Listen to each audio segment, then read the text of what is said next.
ассалому алайкум бинандагони гиромӣ. Нашри муфассали барномаи иттилоотии ахборро мустақиман манзуратон менамоем. Дар студия Манучер Маҳкамзода. имрӯз президенти ҷумҳурии Тоҷикистон пешвои миллат муҳтарам Эмомалӣ Раҳмон дар як қатор вазорату идораҳо тағйироти кадрӣ амалӣ намуданд.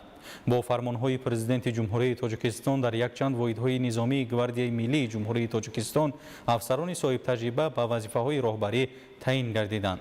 бо қарорҳои ҳукумати ҷумҳурии Тоҷикистон дар вазорати саноат ва технологияҳои нав, кумитаи бехатарии озуқаворӣ ва хадамоти иҷроӣ назди ҳукумати ҷумҳурии Тоҷикистон муовинон, сарпарастони самти рақамикунонӣ ва технологияҳои муосир таъин карда шуданд. дар вазорати мудофиаи ҷумҳурии Тоҷикистон низ сардорони як қатор раёсатҳо ва роҳбарони воҳидҳои низомӣ аз ҳисоби мутахассисони ҷавоне ки ду ё зиёда донишкадаҳои олии ҳарбии дохил ва хориҷи кишварро хатм карданд, таъин гардиданд. бо натиҷагирӣ аз фаъолияти комиссариатҳои ҳарбӣ дар мувофиқа бо президенти ҷумҳурии Тоҷикистон, комиссарони ҳарбии ноҳияҳои Спитамен, Кӯҳистони Масҷоҳ, Айнӣ, Шаҳристон, шаҳрҳои Истаравшан, Конибодом ва Гулистони вилояти Суғд, ноҳияҳои Восеб, Кушониён, Хуросон, Темурмалик, Қубодиён, шаҳрҳои Кӯлоб, Бохтар, Леваканти вилояти Хатлон, комиссари ҳарбии вилояти Мухтори Кӯҳистони Бадахшон, комиссарони ҳарбии ноҳияҳои Рашт, Лахш, Файзобод ва шаҳри Ваҳдат аз ҳисоби мутахассисони ботаҷриба иваз карда шуданд. тағйироти кадрӣ ҳамчунин дар ҳайати роҳбарикунандаи ҷузу томҳои қушунҳои сарҳадии Кумитаи давлатии амнияти миллӣ сурат гирифт. сардори раёсати қушунҳои сарҳадӣ дар вилояти Мухтори Кӯҳистони Бадахшон, роҳбарони якчанд отрядҳои сарҳадӣ ва раёсатҳои дастгоҳи марказии қушунҳои сарҳадӣ аз ҳисоби кадрҳои дорои дараҷаи баланди касбӣ ва маҳорату малакаи роҳбарӣ таъин гардиданд. дар ҷараёни суҳбат президенти ҷумҳурии Тоҷикистон муҳтарам Эмомалӣ Раҳмон таъкид намуданд ки амнияту субот, пешрафту тараққиёт ва беҳтар гардидани сатҳу сифати зиндагии мардум ба меҳнати софдилонаву содиқонаи ҳар як хизматчии давлатӣ ва низомӣ вобаста мебошад. хотир нишон гардид ки бо назардошти вазъи ноорому пешгӯинашавандаи ҷомеаи ҷаҳонӣ, ҳукумати ҷумҳурии Тоҷикистон дар самти беҳдошти шароити кору хизмат ва таъминоти қувваҳои мусаллаҳ бо лавозимоти зарурӣ тадбирҳои саривақтӣ меандешад. дар хотимаи суҳбат сарвари давлат муҳтарам Эмомалӣ Раҳмон ба масъулин дастур доданд ки доир ба пурзур намудани тартибу интизом, риояи оинномаҳои ҳарбию соҳавӣ, тақвияти омодабошии доимии қувваҳои мусаллаҳ ва дигар воҳидҳои низомию махсуси кишвар мунтазам тадбирҳои муассир амалӣ намоянд. фармони президенти ҷумҳурии Тоҷикистон дар бораи озод намудани хизматчиёни ҳарбии гвардияи миллии ҷумҳурии Тоҷикистон. мутобиқи моддаи 69 Конститутсияи ҷумҳурии Тоҷикистон фармон медиҳам. полковники гвардия Раҳимзода Олим Ширин аз вазифаи сардори маркази тайёрии кадрҳои гвардияи миллии ҷумҳурии Тоҷикистон, полковники гвардия Набизода Файзулло Шодимат аз вазифаи командири бригадаи якуми махсуси зудамали гвардияи миллии ҷумҳурии Тоҷикистон, полковники гвардия Одиназода Абдусалом Маҳмадулло аз вазифаи командири бригадаи дуюми махсуси зудамали гвардияи миллии ҷумҳурии Тоҷикистон, полковники гвардия Маҳмадализода Ҳасан Ибод аз вазифаи командири бригадаи махсуси комендантии гвардияи миллии ҷумҳурии Тоҷикистон бо сабаби ба кори дигар гузаштан озод карда шаванд. президенти ҷумҳурии Тоҷикистон Эмомалӣ Раҳмон шаҳри Душанбе 30 июли соли 2026. фармони президенти ҷумҳурии Тоҷикистон дар бораи таъин намудани хизматчиёни ҳарбии гвардияи миллии ҷумҳурии Тоҷикистон. мутобиқи моддаи 69 Конститутсияи ҷумҳурии Тоҷикистон фармон медиҳам. полковники гвардия Саъдуллозода Фатҳиддин Раҷабалӣ, сардори маркази тайёрии кадрҳои гвардияи миллии ҷумҳурии Тоҷикистон, полковники гвардия Одиназода Абдусалом Маҳмадулло, командири бригадаи якуми махсуси зудамали гвардияи миллии ҷумҳурии Тоҷикистон, полковники гвардия Камолзода Нусратулло Абдулло, командири бригадаи дуюми махсуси зудамали гвардияи миллии ҷумҳурии Тоҷикистон таъин карда шаванд. президенти ҷумҳурии Тоҷикистон Эмомалӣ Раҳмон шаҳри Душанбе 30 июли соли 2026. қарори ҳукумати ҷумҳурии Тоҷикистон аз 30 июли соли 2026 дар бораи муовини вазири саноат ва технологияҳои нави ҷумҳурии Тоҷикистон таъин намудани Камолзода. ҳукумати ҷумҳурии Тоҷикистон қарор мекунад Камолзода Юсуф Олим муовини вазири саноат ва технологияҳои нави ҷумҳурии Тоҷикистон таъин карда шавад. раиси ҳукумати ҷумҳурии Тоҷикистон Эмомалӣ Раҳмон. қарори ҳукумати ҷумҳурии тоҷикистон аз 30 июли соли 2026 дар бораи муовини раиси кумитаи бехатарии озуқаворӣ назди ҳукумати ҷумҳурии тоҷикистон таъин намудани абдурозиқзода. ҳукумати ҷумҳурии тоҷикистон қарор мекунад абдурозиқзода лутфулло давлат муовини раиси кумитаи бехатарии озуқаворӣ назди ҳукумати ҷумҳурии тоҷикистон таъин карда шавад. раиси ҳукумати ҷумҳурии тоҷикистон Эмомалӣ Раҳмон. қарори ҳукумати ҷумҳурии тоҷикистон аз 30 июли соли 2026 дар бораи аз вазифаи муовини якуми сардори хадамоти иҷроӣ назди ҳукумати ҷумҳурии тоҷикистон озод намудани Сафарзода.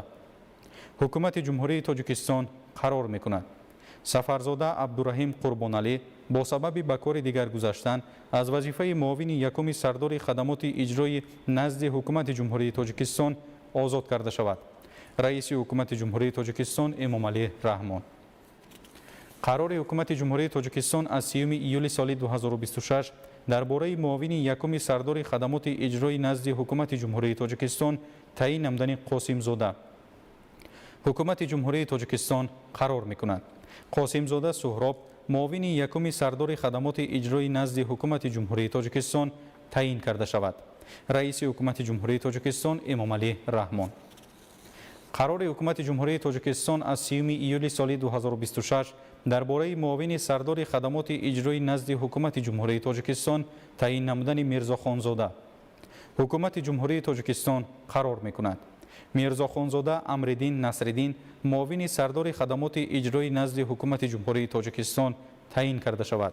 раиси ҳукумати ҷумҳурии тоҷикистон Эмомалӣ Раҳмон. идомаи ахбор.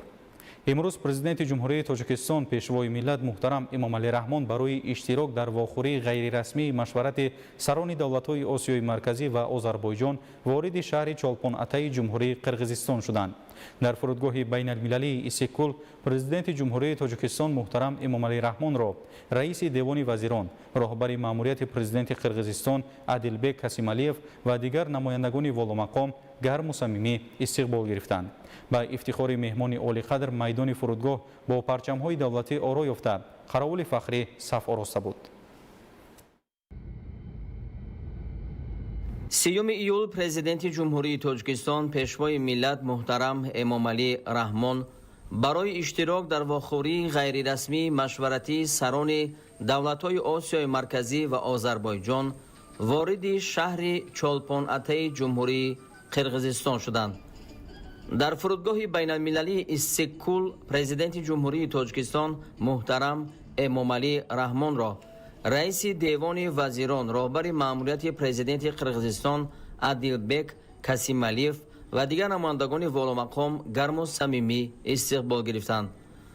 ба ифтихори меҳмони олиқадр майдони фурудгоҳ бо парчамҳои давлатӣ оро ёфта қаровули фахрӣ саф ороста буд.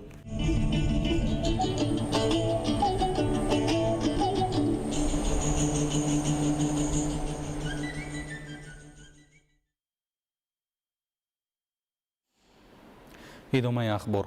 ҳифзи ҳуқуқу манфиатҳои кӯдакон, дастгирии оилаҳои ниёзманд ва фароҳам овардани дастрасии баробар ба хизматрасониҳои иҷтимоӣ аз меъёрҳои муҳими рушди ҷомеа ба ҳисоб мераванд.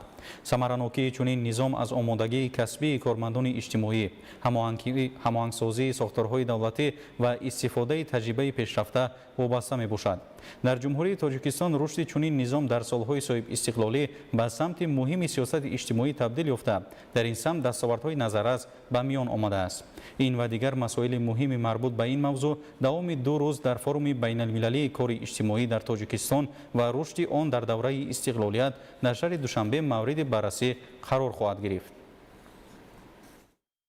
дар шаҳри Душанбе форуми байналмилалӣ дар мавзӯи кори иҷтимоӣ дар Тоҷикистон ва рушди он дар равани истиқлолият ба кори худ оғоз намуд. дар расми ифтитоҳи ҳамоиш муовини сарвазири ҷумҳурии Тоҷикистон Дилрабо Мансурӣ, роҳбарияти Вазорати тандурустӣ ва ҳифзи иҷтимоии аҳолӣ, намояндагони мақомоти марбутаи давлатӣ, созмонҳои байналмилалӣ, шарикони рушд, муассисаҳои илмӣ, ташкилотҳои ҷомеаи шаҳрвандӣ ва муассисаҳои академӣ аз Тоҷикистон, Русия, Қазоқистон, Қирғизистон, туркманистон, узбекистон, австрия, ҷумҳурии исломии эрон ва ҷопон иштирок намуданд.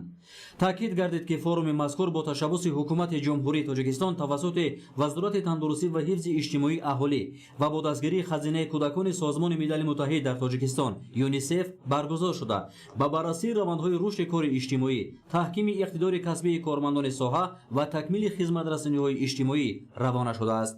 иштироки доираи васеъи намояндагон аз давлатҳо ва шарикони рушд дар ин ҳамоиш имкон медиҳад ки масъалаҳои соҳаи кори иҷтимоӣ аз мавқеи таҷрибаи миллӣ ва равишҳои байналмилалӣ баррасӣ гарданд. дар солҳои соҳибистиқлолӣ дар тоҷикистон барои такмили низоми ҳифзи иҷтимоӣ, рушди хизматрасониҳои иҷтимоӣ ва омодасозии кадрҳои соҳавӣ тадбирҳои мушаххас амалӣ гардида, дар ин раванд ҳамкории мақомоти давлатӣ бо созмонҳои байналмилалӣ ва шарикони рушд яке аз самтҳои муҳими фаъолияти соҳа маҳсуб меёбад. таъкид гардид ки корманди иҷтимоӣ дар низоми муосири ҳифзи иҷтимоӣ нақши миёнарави касбӣ байни шаҳрванд ва хизматрасониҳои давлатиро дорад. муайян намудани ниёзҳои воқеии оила, пешгирии ҷудошавии кӯдак ва муҳити оилавӣ, вокуниш ба ҳолатҳои зӯроварӣ, дастгирии кӯдакони дорои имконияти маҳдуди ҷисмонӣ ва мусоидат ба ҳалли мушкилоти гурӯҳҳои осебпазир аз самтҳои асосии ин фаъолият арзёбӣ шуданд. дар ҳамоиш бо ишора ба зарурати рушди иқтидори кадрӣ ва тақвияти ҳамкории байнисоҳавӣ гуфта шуд ки ҳамоҳангии фаъолияти сохторҳои тандурустӣ, ҳифзи иҷтимоӣ ва дигар ниҳодҳои дахлдор барои расонидани кӯмаки саривақтӣ ба кӯдакон ва оилаҳои ниёзманд аҳамияти муҳим дорад.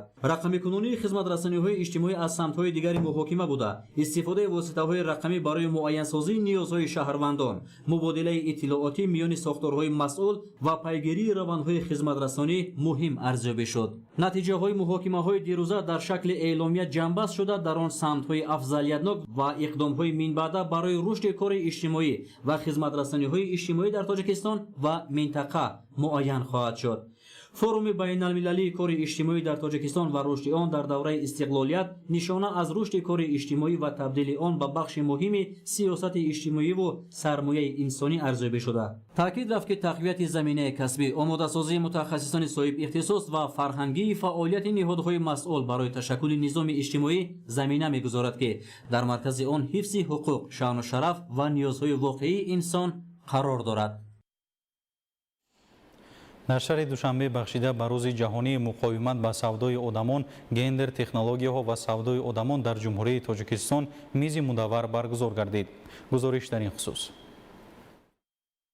дар шаҳри душанбе бахшида ба рӯзи ҷаҳонии муқовимат ба савдои одамон, гендер, технологияҳо ва савдои одамон дар ҷумҳурии Тоҷикистон мизи мудаввар баргузор шуд. гуфта шуд ки имрӯзҳо савдои одамон таҳти таъсири тағйироти технологӣ, дигаргуншавии равандҳои муҳоҷират ва омилҳои иҷтимоиву иқтисодӣ шаклҳои нав мегирад. технологияҳои рақамӣ ҳарчи бештар усулҳоеро муайян мекунанд ки тавассути онҳо савдогарони одамон қурбонiyonро ҷалб, назорат ва истисмор мекунанд ва барои пешгирӣ, муайянсозии қурбониён, тафтишот ва таъқиби ҷиноятӣ мушкилоти нав ба миён меоранд. ҷалби онлайн, пешниҳодҳои фиребомези кор, муошират тавассути шабакаҳои иҷтимоӣ, истифодаи каналҳои рамзгузоришудаи иртибот ва истисмор бо истифода аз технологияҳо ҳам дар сатҳи ҷаҳонӣ ва ҳам дар минтақа ба масъалаҳои ҳарчи муҳимтар табдил меёбанд. вақте сухан дар бораи қочоқи одамон меравад, занону духтарон бештар аз нигоҳи зӯроварии ҷинсӣ ҷалб гаштанашон ба ин варта ва қурбони ҷиноятҳои алайҳи башарият шуданашон осебпазиртаринҳо маҳсуб меёбанд. дар ҳамоиши имрӯза мо бештар таваҷҷӯҳ кардем ба масоили гендерӣ, технологияҳои рақамӣ ва зеҳни сунъӣ, яъне нақши инҳоро ҷиҳати иштироку саҳми бештари мардум дар пешгирии ҷиноятҳои ғайриинсонӣ ва аз дигар ҷониб чӣ гуна истифода шудани технологияҳои рақамиву зеҳни сунъиро барои анҷоми бештари ҷиноятҳо дар ин шабу рӯз баррасӣ мекунем. баррасии андешаҳо ва тадбирандешӣ дар чунин ҳамоишҳо муайян месозад ки чӣ тавр мо фаъолиятҳои муштаракро ҷиҳати мубориза бо қочоқи одамон қавитар созем, на фақат дар сатҳи миллӣ, балки дар сатҳи минтақавӣ ва ҷаҳонӣ. тадқиқоти охир нишон медиҳанд ки савдои одамон, технологияҳо ва маҷбур кардани шахсон ба фаъолияти ҷиноятӣ аз ҷумла дар доираи схемаҳои қаллобии киберӣ ҳарчи бештар ба ҳам пайваста мешаванд. марказҳои бузурги қаллобии онлайн ки дар минтақаҳои гуногуни ҷаҳон фаъолият мекунанд, бештар аз шахсоне истифода мебаранд ки бо роҳи фиреб ҷалб шуда баъдан ба истисмор, маҳдуд кардани озодии ҳаракат, таҳдидҳо, қарзи маҷбурӣ гирифтор гардида ба иштирок дар фаъолияти қаллобона дар интернет водор карда мешаванд. ин равандҳо нақши дугонаи технологияҳоро нишон медиҳанд, ҳам ҳамчун омили мусоидаткунанда ба савдои одамон ва ҳам ҳамчун механизми назорат аз болои қурбониён. таҷрибаи минтақавӣ ва байналмилалӣ аҳамияти таҳкими шарикиро байни мақомоти давлатӣ, ташкилотҳои байналмилалӣ, ҷомеаи маданӣ, бахши хусусӣ ва намояндагони соҳаи технология нишон медиҳад. тоҷикистон садоқати устувори худро ба таҳкими талошҳои миллӣ дар самти муқовимат ва савдои одамон тавассути заминаи мукаммали қонунгузорӣ ва сиёсати миллӣ, беҳтар намудани ҳамоҳангсозии институтсионалӣ, баландбардоштани иқтидор, афзоиши огоҳӣ ва тақвияти механизмҳои ҳифзи қурбониён нишон медиҳад. зикр шуд ки мизи мудаввар майдоне барои табодули таҷриба, муҳокимаи хатарҳо ва имкониятҳои нав, инчунин таҳияи тавсияҳои амалӣ ҷиҳати таҳкими чораҳои миллии вокуниш хоҳад буд. ҳадафи ин мизи мудаввар амиқтар намудани фаҳмиш ва рушди муколама оид ба робитаи гендер, технологияҳо ва савдои одамон мебошад. дар натиҷаи чорабинии иштирокчиён огоҳии худро дар бораи шаклҳои нави савдои одамон бо истифода аз технологияҳо баланд бардошта, фаҳмиши худро оид ба муносибатҳои ҳассос ба гендер дар муқовимат ба савдои одамон амиқтар менамоянд ва тавсияҳои амалӣ барои такмили чораҳои миллии вокуниш таҳия мекунанд. нашъаҷалобон боздошт ва маводи нашъаовар мусодира карда шуд. хизмати содиқонаи ҳомиёни ватан ба таъмини суботу оромӣ ва ҳимояи хатти марзи давлатӣ заминагузорӣ мекунад. ин навбат низ аз ҷониби фарзандони шуҷои меҳан фаъолияти гурӯҳи нашъаҷалоб ошкор гардида, нақшаи ғаразноки онҳо пешгирӣ карда шуд. гузориши навбатӣ идомабахши ҳамин мавзӯъст. ҷумҳурии тоҷикистон бо дарки воқеии хатари глобалии гардиши ғайриқонунии маводи мухаддир солҳои тӯлонӣ талошҳои худро барои мубориза бо ин зуҳуроти хатарбор равона кардааст. аз ин рӯ мубориза бар зидди қочоқ ва муомилоти маводи мухаддир кори дастҷамъонаи тамоми мақомоти давлатӣ ва ҷомеаи шаҳрвандӣ ба ҳисоб меравад. зимни роҳандозии тадбирҳои оперативии ҷустуҷӯи кормандони кумитаи давлатии амнияти миллии ҷумҳурии тоҷикистон ҳолати қочоқи воситаи нашъадор аз тарафи аъзои гурӯҳи муташаккили ҷиноятии фаромиллӣ ошкор ва пешгирӣ шуд. шаҳрванди ҷумҳурии тоҷикистон Қурбонов Ҷомӣ Абдулфайзович соли таваллудаш 1969 сокини шаҳри Исфараи вилояти Суғд дар ҳудуди ноҳияи Бобоҷон Ғафурови вилояти Суғд боздошт ва аз ӯ дар ҳаҷми махсусан калон зиёда аз 8 килограмм маводи мухаддир дарёфт ва мусодира карда шуд. аз рӯи нишондоди Қурбонов Ҷомӣ Абдулфайзович муайян гардид ки ӯ бо қочоқбари афғон бо номи Ҳоҷи Мухтор барои интиқоли маводи мухаддир аз Афғонистон ба Тоҷикистон нақшаи ҷиноятиро тарҳрезӣ намуданд. Қурбонов Ҷомӣ бо мақсади дастрас намудани воситаи нашъаовар аз махфигоҳ ва интиқоли он ба хориҷи кишвар ба ноҳияи Бобоҷон Ғафуров рафтааст. ҳангоми аз назаргузаронии ҷои ҳодиса як бор халта бо 9 адад бастаи воситаи нашъадор дарёфт ва мусодира карда шуд. тибқи хулосаи ташхиси криминалистӣ маводи мухаддири мусодирашуда навъи ҳашиш буда вазни умумиаш 8 килограммро ташкил медиҳад. вобаста ба ин ҳолат аз ҷониби раёсати тафтишоти кумитаи давлатии амнияти миллии ҷумҳурии Тоҷикистон нисбат ба Қурбонов Ҷомӣ Абдулфайзович бо дастрасии моддаҳои 200 қисми 3 бандҳои ВГ ва 289 қисми 3 кодекси ҷиноятии ҷумҳурии Тоҷикистон парвандаи ҷиноятӣ оғоз карда шуда тафтишоти пешакӣ идома дорад. қазияи мазкур нишон медиҳад ки баъзе аз сокинони кишвар ба ҷои масъулиятшиносӣ дар самти мубориза бар зидди гурӯҳҳои муташаккили қочоқбари маводи мухаддир худашон ба онҳо мусоидат намуда даст ба ҷинояти вазбин мезананд. кумитаи давлатии амнияти миллии ҷумҳурии Тоҷикистон ба сокинони ватандӯст ва масъулиятпазири меҳан ки дар ростої муборизаи оштинопазир бар зидди ҳар гуна унсурҳои ҷиноятпешаи фаромиллӣ аз ҷумла қочоқ ва муомилоти маводи мухаддир саҳм гузоштанд изҳори сипосу миннатдорӣ менамояд. дар шаҳри Хоруғ имрӯз саноат ба яке аз муҳаррикҳои асосии рушди иқтисодӣ табдил ёфтааст. айни замон дар шаҳр 62 корхонаи саноатӣ фаъолияти назаррас дошта бо истеҳсоли маҳсулоти гуногун дар таъмини бозори дохилӣ ва рушди иқтисоди минтақа саҳми арзанда мегузоранд. гузориш дар ин хусус. аз баракати даврони соҳибистиқлолии ҷумҳурии тоҷикистон ва таваҷҷӯҳи беандозаи пешвои миллат муҳтарам Эмомалӣ Раҳмон ба вилояти мухтори Кӯҳистони Бадахшон бунёди корхонаҳои саноатӣ, паркҳои технологӣ ва корхонаву коргоҳҳои хурду бузург ҷараён дошта саноатикунонӣ бо суръати кишвар марҳила ба марҳила амалӣ гардида истодааст. мутобиқи маълумоти омурӣ дар давраи марҳилаи нави рушди Бадахшон таи 3-4 соли охир танҳо дар шаҳри Хоруғ корхонаву коргоҳҳои нав, парки технологӣ бунёд ёфтанд ки аз баракати онҳо садҳо нафар نفر صاحب جای کاری گردیده محصولات کارخانه و کارگاه‌ها بازارگیر میباشد. مطابق معلومات اموری در نیم ساله اول از حساب کارخانه و کارگاه‌های صنعتی شهر خاروق به بودجه مرکزی ولایت بیش از 34 میلیون سومانی وارد گردید که بیش از 16 میلیون آن به جمعیت دارای مسئولیت محدود سنگ‌های پامیر راست می‌آید. از حساب همین 62 کارخانه های صنعتی 2 عدد کارخانه های صنعتی که یکی کارخانه های خیلی با قوت به حساب می روند، این جمعیت دارای مسئولیتش محدود سنگ های پامیر و جمعیت دارای مسئولیت محدود پامیرستان به حساب می رود. با استحصال محصولات از سنگ آنها فعالیت می نمایند. در نیم ساله اول سال 2026 از حساب جمعیت در حجم استحصال محصولات صنعتی از حساب کارخانه سنگ‌های پامیر زیاده از 16 میلیون سومانی را تشکیل نمود که این نسبت همین دوره سال گذشته 121.1% زیاد می باشد. از حساب کارخانه پامیرستان باشد در نیم ساله اول سال 2026 حجم استحصال محصولات صنعتی به 1,259,000 سومانی رسید که نسبت همین دوره سال گذشته به 101.5%، یعنی نسبت همین دوره سال گذشته 101.5% زیاد می باشد.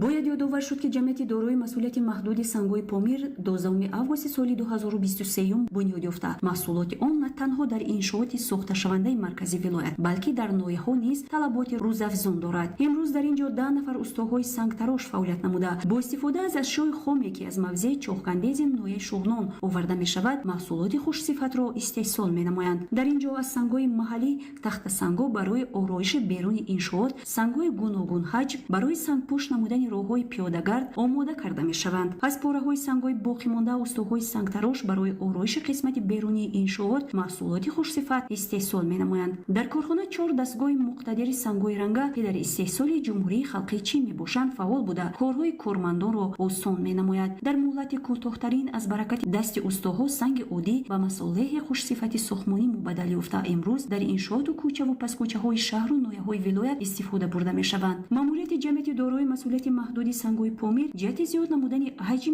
استحصال محصولات نقشه‌های سازنده داشته آن روز دور نیست که محصولات این کارخانه به منطقه‌های دیگر کشور صادرات کرده شود. ماهره طاهر، مبارکشاه رستم، شهر خاروق. اخبار. در دوره آمادگی به جشن 35 سالگی استقلال دولتی جمهوری تاجیکستان در شهر گلستان 291 انشاءات گوناگون تعیینات مورد بهره برداری قرار داده شد و امروزها عزم همگان به آن روانه شده است که این رویداد تاریخی با دستاوردهای نظررس استقبال گرفته شود. با این مقصد حالا کارهای سازندگی و آبادانی با مرام ادامه دارد. معلومات بیشتر در گزارش عبدالوهاب عبدالستار. در شهرک ادرسمان شهر گلستان تعمیر کلی 2 مؤسسه تعلیمی و در زمینه یک بینای سالها باز بکار خوابیده بنیاد یک کودکستان زمانوی با مرام ادامه دارد. بینای کودکستان صدبرگ از 2 آشیانه عبارت بوده بنیاد آن را فوند خیریوی مظفر به عهده دارد و اساساً این مؤسسه تحصیلاتی تا مکتبی برای تعلیم و تربیت بیشتر از 500 کودک پیش بینی شده است. ولی تشبسکاران این اقدام نقشه دارند که در مرحله اول بینای کودکستان را با تأسیس 6 گروه و فراگیری 140 کودک به تعلیم و تربیت در عرفه تجلیل جشن بزرگ ملی 35 سالگی استقلال دولتی ماه سپتامبر سال روان مورد بهره برداری قرار دهند.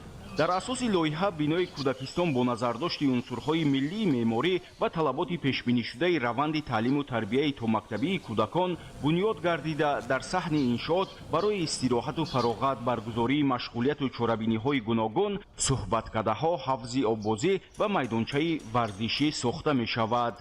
در جمعیت شهرک ادرسمان یک کودکستان فعالیت میبرد که از 5 گروه با فراگیری 140 کودک مقرر کرده شده است. این زمان در شهرک 150 نفر کودک برای فراگیری در نوبت ایستادند. اگر این بنا تا ماه سپتامبر به استفاده داده شود مشکلات شهرک حل خود را مییابد. таъмири асосии бинои муассисаи таҳсилоти миёнаи умумии рақами 7 ба номи Умари Хайём ки аз ҳисоби маблағҳои буҷети мақомоти иҷроияи ҳокимияти давлатии шаҳри Гулистон амалӣ мегардад, моҳи июн оғоз гардид ва бо фарорасии соли хониши 2026-2027 хонандагон имкон доранд ки дар синфхонаҳои барҳавою муҷаҳҳаз таҳсилро идома диҳанд. ҳоло корҳои сохтмониро дар ин бинои таълимӣ бештар аз 20 нафар бо сатҳу сифати баланд иҷро намуда азмашон ба он равона шудааст ки иншоот дар муҳлати муайяншуда ба истифода дода шавад. омӯзгорон аз амалӣ шудани ин иқдом хушнуд буда иброз доштанд ки бо таъмири куллӣ ва дар ин замина муҷаҳҳаз гардидани синфхонаҳо бо аёният ва лавозимоти зарурӣ барои хонандагон имконияти фаррохи илмомӯзӣ ба вуҷуд омада мушкилоти солҳои гузашта куллан бартараф хоҳад шуд.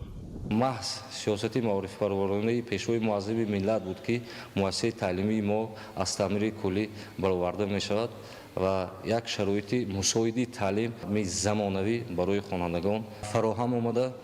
ما جواباً به این غمخواری ها در سمت بهتر نمودن تعلیم و تربیت سهم ارزنده خود را میگذاریم.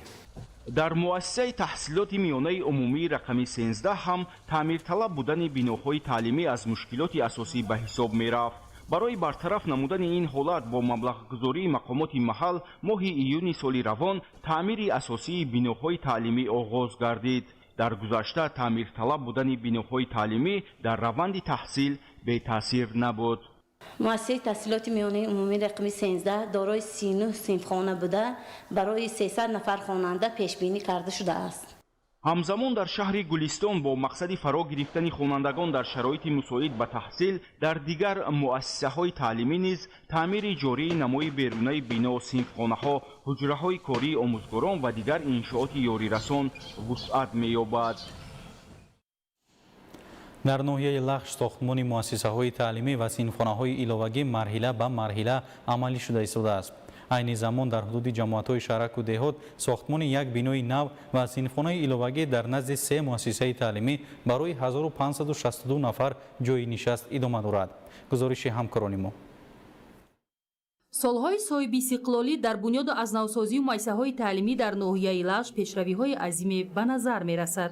аз ҷумла дар ҳудуди ҷамоатҳои шаҳраку деҳот як қатор биноҳои нави замонавӣ, синфхонаҳои иловагӣ, кабинетҳои фанӣ ва дигар инфрасохтори зарурӣ сохта ба истифода дода шудааст то шароити таҳсил ва сатҳу сифати дониши хонандагон боз ҳам беҳтару хубтар гардад.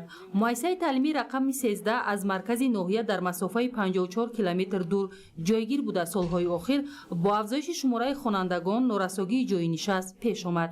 ин аст ки соҳибкорони ватандӯсту ободкори ватанӣ дар бунёди синфхонаҳои иловагӣ ва дигар инфрасохтори бинои таълимӣ саҳм гузоштанд то шароити таҳсили хонандагон боз ҳам беҳтару хубтар гардад. бо мақсади сазовор истиқбол намудани ҷашни 35-солагии истиқлоли давлатии ҷумҳурии Тоҷикистон дар ноҳияи лахш бахусус дар соҳаи маориф як қатор муассисаҳои таълимӣ ва синфхонаҳои иловагӣ сохта ба истифода дода хоҳанд шуд. ҳамзамон қайд бояд намуд ки соли 2026 соли вусъат бахшидани корҳои созандагӣ ва ободонӣ эълон гардидааст. мо дар ин партав ба хотири дар соли 2026 ва 2027 ки дар соҳаи маориф синфхонаҳои иловагӣ ва муассисаҳои таълимии наву замонавӣ ки сохта ба истифода дода мешавад ки ба хотири пешбурди фаъолияти соҳаи маориф назаррас хоҳад буд. то ҳамин давраи солиравон корҳои сохтмонӣ дар бинои таълимии деҳаи оқсой қариб 70% иҷро шуда аз рӯи нақшаи соҳибкор синфхонаҳои иловагӣ ва дигар корҳои ободонӣ то соли нави таҳсил пурра ба охир расонида мешавад ки хонандагон тавонанд таҳсилро дар синфхонаҳои кушоду барҳаво ва кабинетҳои фаннии муосир оғоз намоянд. дар ин радиф омӯзгорони муассиса бо дастгирии соҳибкор бештари синфхонаҳои таълимии бинои амалкунандаро аз таъмири ҷорӣ бароварда ба соли нави таҳсил омода намуданд. дар деҳаи 400 солҳои охир шумораи аҳолӣ аз ҳисоби муҳоҷирони дохилӣ афзуда бо афзоиши шумораи хонандагон дар муассисаи таълимӣ норасогии ҷойи нишаст эҳсос мегардад. ин аст ки ҳукумати ҷумҳурии Тоҷикистон дар партави барномаҳои созандаи вазорати маориф ва илми ҷумҳурӣ дар ҳамкорӣ бо шарикони рушд дар маҳаллаи навбунёд ба сохтмони бинои нав барои 652 нафар хонанда дар як бас оғоз намуданд то ба ин васила дар оянда мушкилоти ҷойи нишасти хонандагон пурра бартараф карда шавад. бинои нави таълимӣ асосан бо тарҳи муосир бунёд карда мешавад ки дар оянда ба талаботи сохтмонӣ ва дигар меъёрҳои сохтмонӣ ҷавобгӯ бошад. зеро бино аз 3 қисмат иборат буда дар он ҳамаи шароитҳои таълимӣ, синфхонаҳои кушоду барҳаво, кабинетҳои фаннӣ, компютерӣ, толори варзишӣ, ошхона, китобхона, шабакаи алоҳидаи гармдиҳӣ ва дигар инфрасохтори зарурӣ ба назар гирифта шудааст ки мавриди баҳрабардорӣ қарор додани иншоот дар оянда метавонад ба сатҳу сифати таълиму тарбия мусоидат хоҳад кард. дар доираи корҳои ободониву созандагӣ бахшида ба ҷашни 35-солагии истиқлоли давлатӣ дар деҳаи Вашани ноҳияи Айнӣ шабакаи нави оби нӯшокӣ ба истифода дода шуд ки беш аз 800 сокини деҳаро бо оби тозаи ошомиданӣ таъмин мекунад. тафсилоти бештар дар гузориши ҳамкорони мо. ифтитоҳи шабакаи оби нӯшокӣ дар деҳаи Вашани ноҳияи Айнӣ дар доираи тадбирҳои ободониву созандагӣ бахшида ба ҷашни 35-солагии истиқлоли давлатии ҷумҳурии Тоҷикистон бо иштироки масъулини ноҳияи Айнӣ дар деҳаи Вашан шабакаи нави оби нӯшокӣ мавриди истифода қарор гирифт. иншооти мазкур бо ибтикори мақомоти иҷроияи ҳокимияти давлатии ноҳияи Айнӣ ва ташаббуси ташкилоти ҷамъиятии хайриявии Тоҷикистон бунёд гарида яке аз лоиҳаҳои муҳими иҷтимоӣ барои беҳтар намудани сатҳи зиндагии аҳолии деҳа ба ҳисоб меравад. тавре иттилоъ дода шуд, об аз чашмаи сои Вашан тавассути қубурҳои қутрашон 75 мм дар масофаи 4200 метр ва ҳавзи захиравии дорои ғунҷоиши 30 тонна интиқол дода мешавад.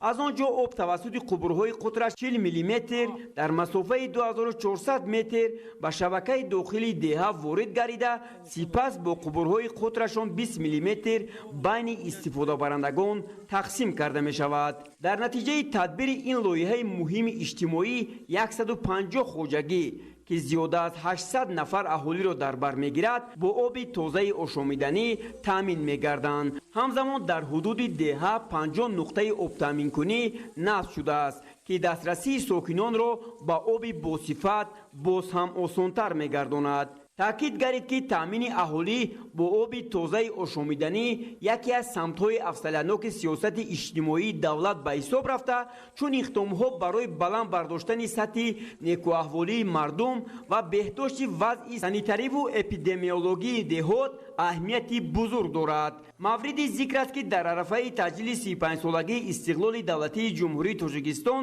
дар ноҳияи Айнӣ бунёди даҳҳо иншооти иҷтимоӣ, инфрасохторӣ ва хизматрасонӣ бо маром идома дошта, онҳо ба беҳтар гардидани шароити зиндагии аҳолӣ ва рушди устувори минтақа мусоидат хоҳанд кард.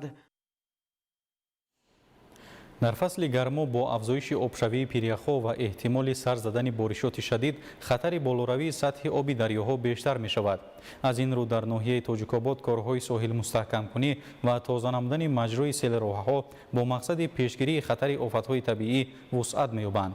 гузориш дар ин хусус. дар ноҳияи Тоҷикобод корҳои соҳилмустаҳкамкунӣ ва тоза намудани маҷрӯи селроҳаҳо бо мақсади пешгирии хатари офатҳои табиӣ вусъат меёбанд. бо ҷалби сокинон ва сохторҳои марбута тадбирҳои зарурӣ барои ҳифзи роҳҳо, маҳалҳои аҳолинишин ва иншооти муҳими инфрасохторӣ амалӣ карда мешаванд. солҳои охир бар асари боришоти шадиди боронон ва зиёд шудани ҳаҷми барқ дар минтақаҳои кӯҳӣ хатари сар задани сел ва дигар офатҳои табиӣ бештар гардидааст. ин падидаҳо дар баробари расонидани зарар ба муҳити зист ва иқтисодиёт ба амнияти сокинон низ таъсири манфӣ мерасонад. айни замон дар мавзеи деҳоти гулрези ҷамоати деҳоти қалъаи лаби об корҳои соҳилмустаҳкамкунӣ идома доранд. дар ин минтақа ҳар сол бар асари боришоти зиёд баланд шудани сатҳи оби дарёҳо ва обшавии пиряхҳо хатари шуста шудани соҳил ва осеб дидани роҳи байналмилалӣ ба миён меояд. бо мақсади пешгирии чунин ҳолатҳо дар ҳамкорӣ бо корхонаи воҳиди давлатии обтаъминкунӣ ва беҳдоҷи замин, бахши кумитаи ҳолатҳои фавқулода ва дигар сохторҳои дахлдор техникаҳои махсус сафарбар гардида корҳои мустаҳкамсозии соҳил ва тоза намудани селроҳаҳо ба роҳ монда шудаанд. дар мавзеи селроҳаи деҳаи гулрез бо корҳои соҳилмустаҳкамкунӣ машғул ҳастем. бо дастгирии ҳукумати ҷумҳурии Тоҷикистон бо ҷалби техникаҳои идораи давлати беҳдоҷи замин ва обёри ноҳия ин мавзеи селроҳаро корҳои соҳилмустаҳкамкунӣ гузаронда истодаем ва корҳо дар ин самт идома доранд. در فصل گرما با افزایش آبشوی پیریخ‌ها و احتمال سر زدن بارشات شدید خطر بالاروی سطح آب دریاها بیشتر می شود. از این رو تطبیق سریع چاره‌های محافظتی برای حفظ اهالی، راه‌های نقلیاتی و دیگر انشاءات مهم خواجگی خلق اهمیت مخصوص دارد. گفته می شود که تازه نگاه داشتن مجرای سیل‌راه‌ها و کانال‌های آبگذر امکان می دهد که هنگام بارشات شدید حرکت آب بدون مانع تامین گردیده خطر رسیدن ضرر به اهالی و انشاءات‌های موجوده کاهش یابد. با نزدیک شدن موسم تیرماه و زمستان آماده‌سازی ساحه انرژتیک به یکی از سمت‌های مهم فعالیت خدمت‌رسانی‌ها تبدیل می‌یابد. در همین زمینه کارمندان شبکه‌های برق شهر باختر کارهای تعمیر و از نوسازی زیرایستگاه‌ها و خط‌های انتقال برق را با مقصد تأمین اهالی با نیروی برق باصفت و استوار ادامه می‌دهند. شرح بیشتر در تهیه همکارانمان. با مقصد تأمین فعالیت استوار شبکه‌های برق، بلند برداشتن اعتمادناکی تأمینات نیروی برق و به مشکلی سپری نمودن موسم تیرماه و زمستان سالهای 2026-2027 از جانب کارمندان شبکه‌های برق شهر باختر، کارهای تعمیر و تجدید و از نوسازی زیرایستگاه‌ها، خط‌های انتقال برق و دیگر انشاءات مهم انرژتیکی با مرام ادامه دارند. طور مسئولین ساحه اطلاع می‌دهند هم‌مسئله پیش از فرارسی فصل سرما با مقصد پیشگیری حالت‌های صدموی و تأمین ساکنان با نیروی برق باصفت نقشه مخصوصی آمادگی تهیه گردیده در اساس آن کارهای تکنیکی در تمام حدود شهر عملی کرده می‌شوند. در دایره این تدبیرها در محله‌های مدنیت میرزا ترسونزاده، زرخیز و جلال‌الدین بلخی که بنابر افزایش شماره اهالی و رشد اینفراساختار سرباری شبکه‌های برق زیاد میباشد، خط‌های انتقال برق از نظام یک زنجیره به نظام دو زنجیره گذرانیده شدند. این اقدام امکانیت فراهم می‌آورد که در حالت سرزدن ناسازگاری‌های تکنیکی انتقال نیروی برق بدون توقف طولانی از خط دیگر تأمین گردیده اعتمادناکی شبکه‌ها باز هم بلند برداشته شود. علاوه بر این در زیرایستگاه‌های برقی تجهیزات فرسوده عوض گردیده کارهای تعمیر جاری و اساسی، سنجش ترانسفورماتورها، تجدید تجهیزات‌های محافظتی و مستحکم نمودن خط‌های انتقال برق ادامه دارند. هدف اساسی این تدبیرها کاهش دادن تلفات تکنیکی، بلند برداشتن ثمراناکی فعالیت شبکه‌ها و تأمین منتظم استفاده برندگان با نیروی برقی باصفت میباشد. با گفته مسئولین چنین کارهای نوسازی و تجدیدی نه تنها در محله‌های ذکر شده بلکه در دیگر منطقه‌های شهر باختر نیز تطبیق نقشه ادامه داشته تا آغاز موسم سرما پورا به انجام رسانیده می شود. محمد رجب عبدالله‌زاده، ظهرالدین محمودزاده، شهر باختر، اخبار. کارمندان ریاست агентии назорати давлатии энергетикӣ назди президенти ҷумҳурии тоҷикистон дар шаҳру ноҳияҳои тобеи ҷумҳурӣ корҳои фаҳмондадиҳиро ҷиҳати истифодаи оқилонаи нерӯи барқ ва пешгирии талафоти техникиву ғайритехникӣ дар ноҳияи рӯдакӣ тақвият бахшиданд. дар доираи ин иқдом гурӯҳҳои корӣ бо сокинон, роҳбарони корхонаву муассисаҳо ва субъектҳои хоҷагидорӣ мулоқоту суҳбатҳо баргузор намуда зарурати риояи қоидаҳои истифодаи нерӯи барқ, сарфакорӣ ва пешгирии истифодаи ғайриқонунии шабакаҳои барқиро шаҳр доданд. таъкид гардид ки истифодаи самараноки нерӯи барқ яке аз омилҳои муҳими таъмини фаъолияти устувори низоми энергетикии кишвар буда, ҳар як истифодабаранда бояд дар самти ҳифзи он масъулияти баланд эҳсос намояд. ҳамзамон зимни гузарондани санҷишҳои назоратӣ аз ҷониби мутахассисон як қатор камбудиву қонунвайронкуниҳо ошкор гардиданд. аз ҷумла дар баъзе субъектҳои хоҷагидорӣ ҳолатҳои истифодаи ғайриқонунии нерӯи барқ, пайвастшавии худсарона ба шабакаҳои барқӣ ва риоя нагардидани талаботи техникии истифодаи нерӯи барқ ба қайд гирифта шуданд. ҳангоми санҷиш дар хоҷагии деҳқонӣ Саидов Муҳаммад Саид маълум карда шуд ки насоси обкашӣ хоҷагии деҳқонӣ бе ҳисобкунаки барқӣ айни ҳол барқро истифода бурда истодаанд. бори воқеӣ ҳисобкунаки барқӣ 16.1 амперро ташкил медиҳад ки муштарӣ ғайриқонунӣ бе ҳисобкунаки барқӣ ва бе шартнома ба шабакаи барқи ноҳияи рӯдакӣ ба шабака пайваст шуда барқро ғайриқонунӣ истифода мебарад. масъулини соҳа нисбат ба ҳолатҳои ошкоршуда санадҳои дахлдор тартиб дода барои бартараф намудани камбудиҳо тадбирҳои заруриро роҳандозӣ менамоянд. иброз гардид ки чунин чорабиниҳои назоратӣ минбаъд низ ба таври мунтазам идома ёфта нисбат ба вайронкунандагони талаботи қонунгузорӣ чораҳои пешбинӣ гардида андешида мешаванд. масъулин бар ин назаранд ки танҳо бо баланд бардоштани маърифати энергетикии аҳолӣ ва риояи қатлъии меъёрҳои истифодаи нерӯи барқ метавон ба коҳиши талафот ва таъмини фаъолияти босуботи низоми энергетикии кишвар мусоидат намуд. корҳои фаҳмондадиҳӣ ва санҷишҳои назоратӣ дар дигар шаҳру ноҳияҳои ҷумҳурӣ низ идома дошта ба таҳкими интизоми энергетикӣ ва истифодаи самараноки захираҳои барқӣ равона гардиданд. 40 духтари тоҷик бо гесӯи дароз таҳти ҳамин унвон дар шаҳри душанбе аз ҷониби кумитаи кор бо занон ва оилаи назди ҳукумати ҷумҳурии тоҷикистон дар ҳамкорӣ бо тарроҳон намоиши либосҳои миллӣ баргузор гардид. лолаи баҳриддин гузориш медиҳад. дар шаҳри душанбе бо ташаббуси кумитаи кор бо занон ва оилаи назди ҳукумати ҷумҳурии тоҷикистон дар ҳамкорӣ бо тарроҳон намоиши либосҳои миллӣ таҳти унвони 40 духтарони тоҷик бо гесӯи дароз баргузор гардид. зимни ифтитоҳи чорабинӣ таъкид гардид ҳифз ва тарғиби либоси миллӣ омили муҳими ҳифзи арзишҳои фарҳангӣ ва таҳкими худшиносии миллӣ мебошад.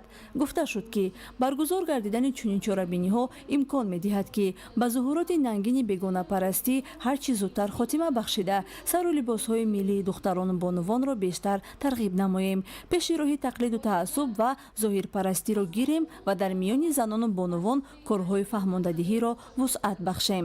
мардуми фарҳангсолори кӯҳанбунёди миллати тоҷик умуман аз анъанаю аз суннати ниёгони хеш хело бой мебошанд ва ғанӣ ҳам ҳастанд, зеро ки вақте ки дар бораи либоси миллӣ гап мезанем пеш аз ҳама матоъҳои миллӣ мо пеши назар мебиёянд адрасу атлас, чакану кимхо, кундалу зардузиҳои дигар ки масалан то ба имрӯз ба мо мерос омаданд. ва бубинед вақте ки зан модари тоҷик либоси миллӣ худро ба бар мекунад ва хело гуногун аст, зеро ки тоҷикистон ки худ табиати биҳиштосо дорад, ҳамаи намуди ҳамин рангҳо, гулҳое ки имрӯз дар чаканҳо духта мешаванд, рангҳое ки дар атласу адрас оварда мешаванд ё дар беқасабу масалан зардузиҳои дигар оварда мешаванд, ин ҳамаи ҳамин манзараҳои биҳиштосои ватани хеш мебошад. ҷумҳурии тоҷикистон бо шарофати таҳкими истиқлолият ва сулҳу субот тамоми рукунҳои давлатдории худро эҳё карда бо фарҳанги волои худ дар олам машҳур гаштааст. либоспӯшии тоҷикон аз қадим аз дигар халқҳо фарқ дошта он як ҷузъи таркибии фарҳанги миллӣ маҳсуб мешавад. аз ин рӯ риоя кардану ба бар намудани либосҳои миллӣ бояд барои ҳар як соҳибватан шараф бошад. дар доираи чорабинӣ либосҳои миллӣ муосир, арӯсӣ ва идона ба намоиш гузошта шуда ҳунарҳои чакандозӣ, атласу адрасбофӣ, қуроқдӯзӣ ва дигар анъанаҳои миллӣ муаррифӣ гардиданд. ҳамчунин бо мақсади дастгирии табақаҳои ниёзманди аҳолӣ ба 15 нафар тӯҳфаҳо тақдим карда шуданд. дар ҷамоатҳои шаҳраку деҳот ва маркази шаҳри норак чорабинии фарҳангӣ таҳти унвони шоми истиқлол баргузор мегардад. сокинон бо шукргузорӣ аз тинҷиву осоиштагӣ бо намоиши ҳунару дастовард ва маҳсулоти фаровони кишоварзӣ ин маҳфилро таҷдид менамоянд. гузориш дар ин хусус. طبق نقشه‌چورابینی مقامات اجرایی حکومت دولتی شهر نورک شروع از ماه ایون سال جاری هر هفته در مرکز و دهات شهر بخشیده به 35 سالگی استقلال دولتی جمهوری تاجیکستان چورابینی فرهنگی تحت عنوان شام استقلال برگزار می‌گردد. این نوبت در باغ فرهنگی فراغتی شهر با تشبث بخش فرهنگ چورابینی با شکوه برگزار کرده شد. پیشکش هنرهای ملی و مردمی از جانب کارمندان مؤسسه‌های زیرساختار این نهاد که دوباره احیا گشتن این دستاوردها محض به دوران صاحب استقلالی رابطه دارد چورابینی امروزه را حسن دیگر بخشید. چوبتراشی، کندکاری، آهنگری، رسامی، دوزندگی و بافندگی، طعام‌های ملی و دیگر هنرها را کاسبان و هنرمندان و کدبانه‌های ماهر شهر نورک با شکرگزاری از تنظیم و آسایشتگی معرفی نمودند. مردم سربلند تاجیکستان از یک آبادی و آزادی، از مهر و محبت، از تنظیم و آرامی وطن می‌بالند خوشحال هستند. این همه از شکوه و شهامت استقلالیت است. مردم شرفمند شهر نورک سر از یک گریبان برآورده سخن‌های پیشوای ملت محترم امامعلی رحمان را سرمشق قار خود قرار داده از خانه و در خود از کوچه و منزل خود سر کرده برای آبادانی و پیشرفت تاجیکستان عزیز و ҷашни 35 солагии истиқлолияти давлатии ҷумҳурии тоҷикистон сайю кӯшиш карда истоданд.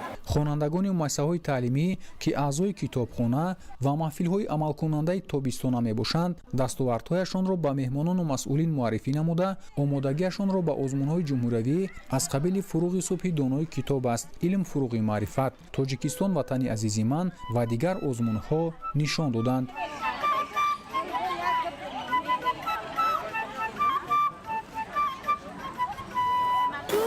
ҷавонони даврони соҳибистиқлолият миннатдор аз он ҳастем ки дар чунин фазои орому осоишта зиндагонӣ мекунем. маҳз бо талошҳои асосгузори сулҳу ваҳдати миллӣ, пешвои миллат, президенти ҷумҳурии тоҷикистон муҳтарам Эмомалӣ Раҳмон барои мо ҷавонон тамоми шароитҳоро фароҳам оварда шудааст. мо ҷавонон кӯшиш мекунем ки илм биомӯзем ва ҳунар аз худ кунем ва дар оянда ба халқу ватани худ хизмат кунем. гуфта шуд ки истиқлоли давлатӣ нишонаи ҳуввият ва озодӣ, ифтихору номус, рамзи саодату хушбахтӣ ва тантанаи орзуву ормонҳои деринаи мардуми тоҷик мебошад. имрӯзҳо мардуми шарафманди тоҷикистони азиз аз неъматҳои рӯзафзуни ин арзиши олии миллату давлат баҳравар гардида, ҳаёти хушу рӯзгори фаровон доранд. маҳфили базми шоми истиқлол дар боғи фарҳангии фароғатии шаҳри норак бо суруду таронаҳои дилнишин то шомгоҳон идома ёфта, сокинон бо ризояти комил фараҳмандӣ намуданд. истиқлол рамзи давлатдории миллӣ ва сарчашмаи ифтихори ҳар як сокини тоҷикистон аст. ба истиқболи ҷашни 35-солагии истиқлоли давлатӣ дар ҷамоати шаҳраку деҳоти ноҳияи ҷалолиддини балхӣ тадбирҳои гуногуни сиёсиву фарҳангӣ ва иқдомҳои созанда бо иштироки фаъоли сокинон баргузор гардида, рӯҳияи ватандӯстиву ҳамбастагиро боз ҳам таҳким мебахшад. гузориши Исмоил соҳибназариён ва Мусои Нур Муҳаммад. дар доираи баргузории чорабиниҳои идона бахшида ба истиқболи 35-солагии истиқлоли давлатӣ бо ташаббуси Кумитаи иҷроияи Ҳизби халқи демократии Тоҷикистон дар ноҳияи Ҷалолиддини Балхӣ ва дар ҳамбастагӣ бо мақомоти иҷроияи ҳокимияти давлатии ноҳия дар деҳаи сабздеҳи ҷамоати деҳоти Золизар таҳти унвони Шукӯҳи истиқлол чорабинии бо шукӯҳи фарҳангиву сиёсӣ баргузор гардид. яке аз бахшҳои муҳими ин ҳамоиш баргузории аксияи ватандӯстонаи ҳизбӣ таҳти шиори парчам рамзи истиқлолият ва мояи ифтихори миллӣ буд. дар доираи ин иқдом сокинон, кормандони ташкилоту муассисаҳо ва фаъолони ҷомеа бо эҳсоси баланди масъулияти шаҳрвандӣ дар кӯчаву хиёбонҳо, биноҳои маъмуриву истиқоматӣ ва дигар ҷойҳои ҷамъиятӣ парчами давлатии ҷумҳурии Тоҷикистонро насб намуда, эҳтирому арҷгузории худро ба яке аз муқаддасоти давлатдорӣ ифода карданд. ифтихор аз он мекунем ки дар як Тоҷикистони соҳибистиқлол дар фазои сулҳу оромӣ умр ба сар бурда фаъолияти пурсамар намуда истодаем. имрӯз тоҷикистони азизи мо бо шарофати сиёсати хиратмандонаи раиси муаззами ҳизби халқии демократии тоҷикистон, сарвари давлат, пешвои муаззами миллат муҳтарам Эмомалӣ Раҳмон рӯз аз рӯз рушд намуда истодааст. дар ҷараёни чорабинӣ таъкид гардид ки маҳз бо шарофати сиёсати хиратмандона, ташаббусҳои созанда ва раҳнамоиҳои президенти ҷумҳурии Тоҷикистон, пешвои миллат муҳтарам Эмомалӣ Раҳмон дар даврони соҳибистиқлолӣ тамоми соҳаҳои ҳаёти ҷомеа рушд намуда, сатҳу сифати зиндагии мардум сол аз сол беҳтар гардида истодааст. бонувони ҳунарманди деҳаи сабздеҳ намунаҳои беҳтарини сӯзанидӯзӣ, гулдӯзӣ, бофандагӣ ва дигар маҳсули ҳунари дастии худро пешкаши иштирокдорон намуданд. ҳамчунин дастурхони пурнозу неъмати миллӣ, таомҳои анъанавӣ ва фарҳанги баланди меҳмоннавозии тоҷикона ба чорабинӣ шукӯҳи бештар бахшида, таваҷҷӯҳи меҳмононро ба худ ҷалб кард. мо соҳиби грантҳои президентӣ мебошем, духтароро бо касб машғул мегардонем, ба ҳама гуна чорабиниҳои Тоҷикистон сарбаландона иштирок мекунем. ҷаҳонбинӣ мо хуб мешавад, ҳасе мешавад. дар гӯшаи дигари чорабинии ҷавонону наврасон бо иштироки фаъоли худ дар мусобиқаҳои гуногуни варзишӣ миёни ҳам нерӯсанҷӣ намуданд. қобили зикр аст ки ба истиқболи ҷашни 35-солагии истиқлоли давлатӣ эълон гардидани соли 2026 ҳамчун соли вусъат додани корҳои ободониву созандагӣ ва тақвияту таҳкими худшиносиву худогоҳии миллӣ, иқдоми вилоятии 300 рӯзи созандагиву бунёдкорӣ ва масъулият барои ояндаи дурахшони ватан ва ташаббуси ҳизбии 365 рӯзи ободонӣ, созандагӣ ва бунёдкорӣ бо ташаббуси Кумитаи иҷроияи Ҳизби халқии демократии Тоҷикистон дар ноҳияи Ҷалолиддини Балхӣ ва ҳамоҳангии мақомоти иҷроияи ҳокимияти давлатии ноҳия, корҳои созандагӣ дар ҳама ҷамоати шаҳраку деҳот вусъати тоза касб намудааст. ساکنان دهه سبزده با احساس بلندی و تندرستی ابراز داشتند که من بعد نیز در کارهای آبادانی و سازندگی فعالانه سهم گذاشته برای تازه و آزاده نگاه داشتن محل، بهتر نمودن انفراساختار دهه و رشد من بعده دیار خود از تمام امکانیت‌ها ثمرناک استفاده خواهند برد. در یک هفته اخیر در ژاپن 45 نفر از بلند شدن حرارت هوا به هلاکت رسیدند. در قسم جنوب و غرب فرانسه باشد هنگام خاموش کردن سوختار جنگل 126 نجات دهنده و کارمندان آتش نشانی آسیب دیدند. شرح این و دیگر خبرها از خارج کشور.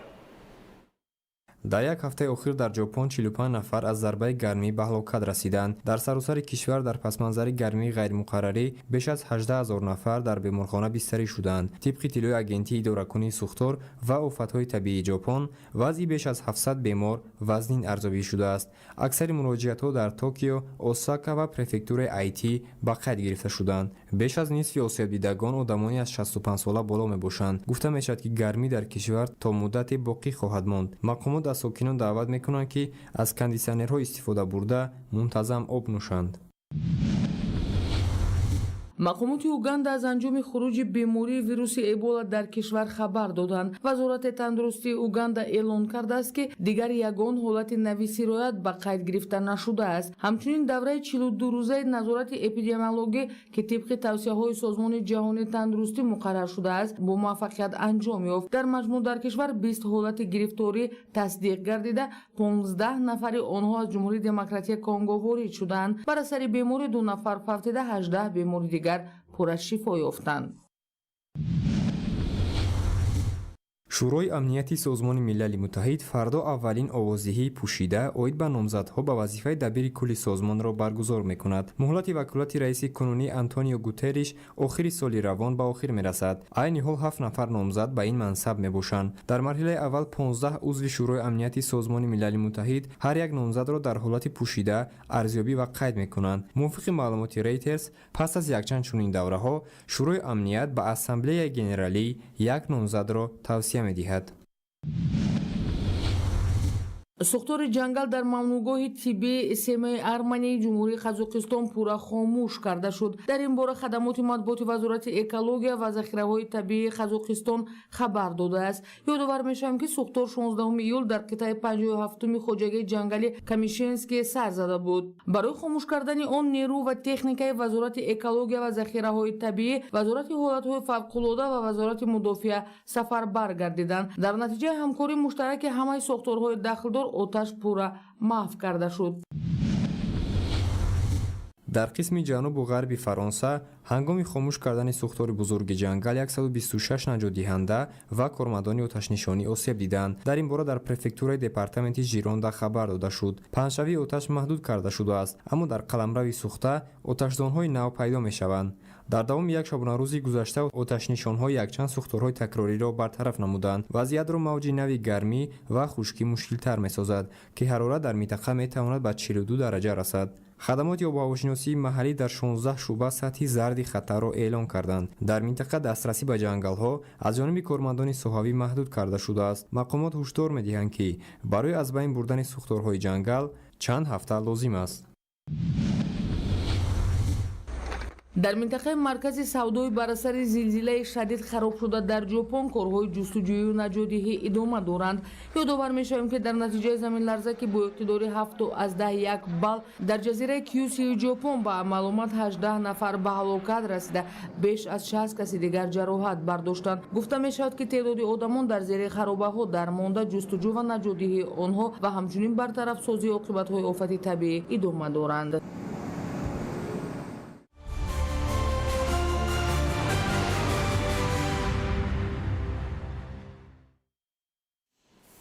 بینندگان گرامی، در همین جا نشر مفصل برنامه اطلاعاتی اخبار به انجام میرسد. خیر، سلامت و پیروز باشید.